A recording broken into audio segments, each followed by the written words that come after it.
வணக்கம் மாணவர்களே. 10ஆம் வகுப்பு வேதியியல்ல unit 11 carbon and its compounds அப்படிங்கிற யூனிட்ல நம்ம இன்னைக்கு என்ன டாபிக் பார்க்க போறோம்னா soaps and detergents. So soap அப்படின்னா என்ன, அதனால எப்படி மேனுஃபேக்சர் பண்ணுறோம், அதனோட யூசஸ் என்ன அப்படிங்கிறத பற்றி இந்த வீடியோவில் நம்ம பார்க்க போகிறோம். ஸோ அதுக்கு முன்னாடி இந்த சேனலில் நீங்கள் புதுசாக இருந்ததுன்னா சேனலை சப்ஸ்கிரைப் பண்ணிக்கோங்க, மறக்காமல் பெல் பட்டனை ப்ரெஸ் பண்ணுங்கள். அதுக்கு அடுத்தது ஆல் அப்படிங்கிறத ப்ரெஸ் பண்ணிக்கோங்க, அப்போ தான் அடுத்தடுத்து போடக்கூடிய வீடியோஸ் வந்து உங்களுக்கு நோட்டிஃபிகேஷனில் வரும். ஸோ வாங்க பார்க்கலாம். Soaps and detergents. Soaps and detergents R the materials that are used by us for cleaning purposes because pure water alone cannot remove all type of dirty or any oil substances from our body or clothes. They contain surfactants which are compounds with molecules that line up around water to break the surface tension, the both of them having their different chemical nature. Soap is a cleaning agent that is composed of one or more salt of fatty acids. Detergent is the chemical compound or mixture of chemical compounds which is used as a cleaning agents. Also they perform their cleaning actions in certain specific conditions. You will learn more about this in detail in the following units. So நம்ம soaps and detergents அப்படின்னு நம்ம என்ன பர்பஸ்க்காக use பண்ணுறோம் அப்படின்னா cleaning பர்பஸ்க்காக use பண்ணுறோம். Water மட்டுமே யூஸ் பண்ணி நம்ம கிளாத் டர்ட்டியாக இருக்கிற கிளாத்தை அழுக்கு போகணும் அப்படின்னு நினச்சோம் அப்படின்னா அது கண்டிப்பாக போகாது. ஸோ அப்போ அது நம்ம என்ன யூஸ் பண்ணுறோம்னா இந்த சர்ஃபாக்டன்ட் அப்படிங்கிற நம்ம கண்டென்ட் இருக்கிற அந்த சோப்பை நம்ம யூஸ் பண்ணுறோம். அப்போ என்ன ஆகுது அப்படின்னா soap so due to the surface tension அப்படிங்கிற கான்செப்டில் என்ன ஆகுது அப்படின்னா ஸோ இந்த சோப் என்ன ஆகுது அப்படின்னா அதில் இருக்கிற அழுக்கு ரிமூவ் பண்ணுது. ஸோ அப்போ சோப் அப்படின்னு நம்ம என்ன சொல்கிறோம் அப்படின்னா so it is a cleaning agent that is composed one or more salt of fatty acids. So fatty ஆசிட்ஸ்னோட சால்ட் ஒன் ஆர் மோர் சால்ட்டை தான் நம்ம என்ன சொல்கிறோம் அப்படின்னா நம்ம சோப் அப்படின்னு சொல்கிறோம். ஸோ டிட்டர்ஜென்ட் அப்படிங்கிறது கெமிக்கல் காம்பவுண்ட்ஸ், இது mixture of compounds which is use as cleaning ஏஜென்ட்டாக நம்ம இதை யூஸ் பண்ணுறோம். ஸோ இப்போ இன்னைக்கு என்ன பார்க்க போகிறோம் அப்படின்னா அடுத்தது சோப் அப்படின்னா என்ன அப்படிங்கிறத நெக்ஸ்ட் பார்க்க போகிறோம். சோப் அப்படின்னா என்ன அப்படின்னா soaps are sodium or potassium salt of some long chain carboxylic acid they called fatty acids.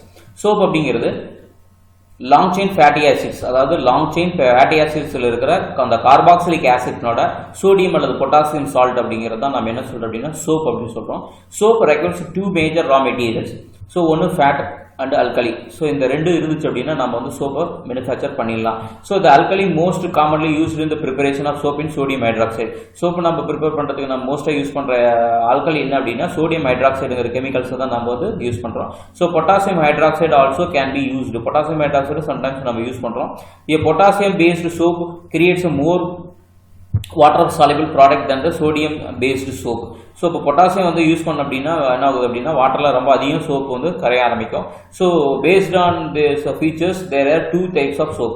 So அதை பொறுத்து நம்ம வாட்டர் சோப்ஸ் ரெண்டு சோப் டைப்பாக பிரிக்கிறோம். ஒன்று ஹார்ட் சோப் அப்படின்னும் இன்னொன்று சாஃப்ட் சோப் அப்படின்னு பிரிக்கிறோம். ஸோ சாஃப்ட் சோப் அப்படின்னா ஈஸியாக வாட்டரில் கரையும், ஹார்ட் சோப் அப்படின்னா ஈஸியாக அவ்வளோ சீக்கிரம் வாட்டரில் கரையும். ஸோ இப்போ ஹார்ட் சோப் அப்படின்னா என்ன அப்படின்னா soaps which are preferred by the saponification of oils or fats with caustic soda, sodium hydroxide are known as hard soaps. They are usually used for the washing purposes. So இந்த hard soap அப்படிங்கிறது நம்ம எப்படி prepare பண்ணுறோம் அப்படின்னா saponification, அதாவது soap ஆக்குதல் அப்படிங்கிற ப்ராசஸில் oil கூட நம்ம அதாவது ஆயில் அல்லது ஃபேட் கொழுப்பு கூட என்ன பண்ணுறோம் அப்படின்னா காஸ்டிக் சோடா அதாவது சோடியம் ஹைட்ராக்சைடை நம்ம யூஸ் பண்ணி ப்ரிப்பேர் பண்ணுற சோப் என்ன சொல்கிறோம் அப்படின்னா ஹாட் சோப் அப்படின்போம்.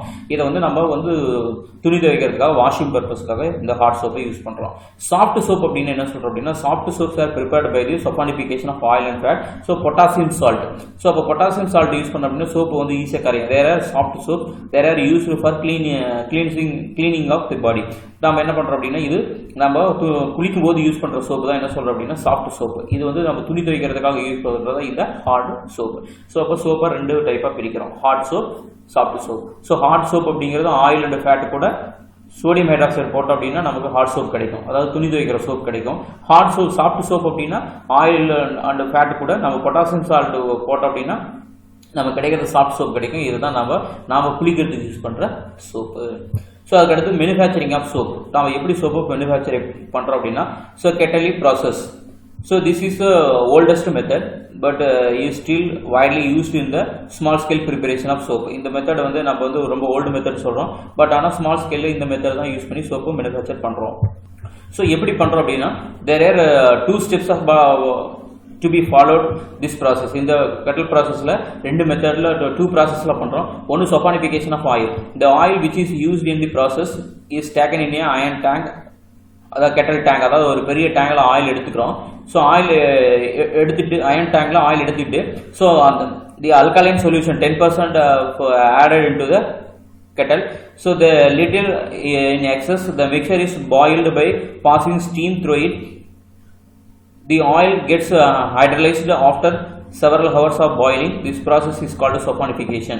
So நம்ம என்ன பண்றோம் அப்படின்னா, ஒரு பெரிய டேங்க்ல என்ன பண்றோம் அப்படின்னா நம்ம ஆயில் எடுத்துக்கிறோம். ஸோ ஆயில் அயன் டேங்க்ல ஆயில் எடுத்துட்டு, ஸோ அப்போ அது கூட என்ன பண்றோம் அப்படின்னா அயன், அதாவது ஆல்கலைன், அதாவது சோடியம் ஹைட்ராக்சைடு அல்லது பொட்டாசியம் ஹைட்ராக்சைடு என்ன பண்றோம் அப்படின்னா ஆல்கலைன்ங்கிறத 10% சொல்யூஷன் அது கூட நம்ம ஆட் பண்ணிட்டு, எக்ஸஸ் 10% கூட எக்ஸ்ட்ராவை ஆட் பண்ணிட்டு என்ன பண்றோம் அப்படின்னா, ஸோ இந்த மிக்ஸில் என்ன பண்றோம் அப்படின்னா பாயிலிங் ஸ்டீமை வந்து நம்ம பாஸ் பண்ணுறோம். ஸோ பாஸ் பண்ணும்போது என்ன ஆகும்னா ஆயில் வந்து ஹீட் அப்சர்வ் பண்ணிட்டு, ஹீட் இல்லைனால என்ன ஆகும்னா ஹைட்ரலைசிஸ் ஆகும்.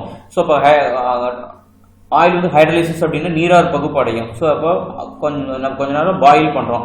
இந்த ப்ராசஸ் நம்ம என்ன சொல்கிறோம் அப்படின்னா saponification, சோப் ஆக்குதல் அப்படின்னு சொல்லுவோம். நெக்ஸ்ட் மெத்தட் என்ன, நெக்ஸ்ட் ஸ்டெப்ஸ் என்ன அப்படின்னா salting out of soap. So salting out of soap அப்படின்னா சோப்பை வந்து சால்ட்டாக கன்வெர்ட் வெளியே தள்ளுறது, precipitate. So common salt is added to the boiling mixture. இந்த மேலே இருக்கிற பாயிலிங் மிக்சரில் நம்ம என்ன பண்ணுறோம் அப்படின்னா, ஸோ காமன் சால்ட் அப்படிங்கிறது சோடியம் குளோரைடு தான் நம்ம காமன் சால்ட் அப்படின்னு சொல்லுவோம். ஸோ இந்த காமன் குளோரைடு சோடியம் சால்ட் என்ன, சோடியம் குளோரைடு நம்ம என்ன பண்ணுறோம் அப்படின்னா இந்த பாயிலிங் மிக்சரோட நம்ம ஆட் பண்ணுறோம். Soap is finally precipitated in the tank. டேங்க்ல இப்போ சோப் வந்து precipitate ஆகிடும். After several hours the soap rises to the top of the liquid as a curdy mass. So அப்போ சோப் என்ன ஆகும்னா நல்ல நுரையோட மேலே வந்து அந்த லிக்விட்ல வந்து மேலே மிதக்க ஆரம்பிக்கும் சோடியம் குளோரைட் போட்டு கொஞ்சம் நேரத்தில். ஸோ இந்த neat soap is taken off from the top, it is then allowed to cool down. So இதை வந்து ஹாட் கண்டிஷனில் இருக்கும், இதை வெளியில் எடுத்து என்ன பண்ணுறோம் அப்படின்னா சோப்பை நம்ம கூல் பண்ணுறோம். ஸோ கூல் பண்ணிட்டு என்ன பண்ணோம்னா ஃபர்தர் ப்ராசஸ் பண்ணி அது என்ன சைஸஸ் வேணுமோ கம்ப்ரஸ் பண்ணி கட் பண்ணிடுவோம். ஸோ இந்த மெத்தடில் தான் நம்ம சோப்பு தயார் பண்ணுறோம். ஸோ நெக்ஸ்ட் வந்து என்னன்னா effect of hot water on soap. So hot வாட்டரில் சோப்பினோட எஃபெக்ட் என்ன அப்படின்னா, the hot water contains calcium and magnesium. Hot water அப்படின்னு நம்ம என்ன சொல்றோம் அப்படின்னா, ஸோ உப்பு அதிகமாக இருக்கிறது ஹாட்டர் தான் நம்ம என்ன சொல்றோம்னா ஹாட் வாட்டர். ஹாட் வாட்டர் அப்படின்னா ஹீட்டான வாட்டர்ல ஹாட் வாட்டர் அப்படின்னா இது என்ன சொல்லுவோம்னா உப்பு தண்ணி அப்படின்னு சொல்லுவோம். நம்ம வந்து அதில் கால்சியம் மெக்னீசியம் இந்த மினரல்ஸோட லெவல் என்ன இருக்குன்னா அதிகமாக இருக்கும், அதை தான் நம்ம ஹாட் வாட்டர் அப்படின்னு சொல்லுவோம். That limit the cleaning action of soap.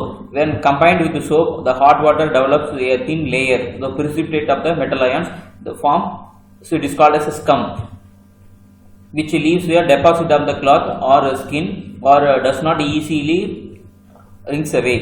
So over time this can lead to the deterioration of the fabric and evenly ruin the clothes. On the other hand, the detergents are made with chemicals that are not affected by hot water.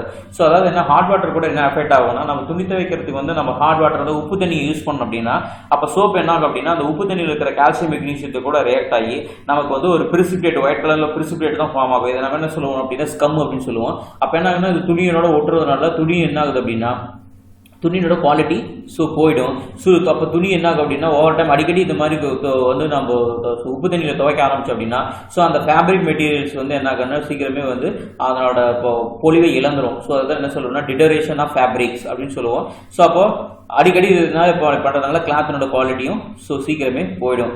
So அதனால் என்ன பண்ணுறோம் அப்படின்னா டிட்டர்ஜென்ட்ஸை வந்து so அப்போ hot water வச்சு நம்ம wash பண்ணுறது வந்து அவாய்ட் பண்ணிக்கணும். ஸோ இந்த கெமிஸ்ட்ரி ட்ரெண்டிங் அப்படிங்கிற சேனலை சப்ஸ்கிரைப் பண்ணுங்கள், மறக்காம பெல் பட்டனை ப்ரெஸ் பண்ணி ஆல் அப்படிங்கிறத ப்ரெஸ் பண்ணிக்கோங்க.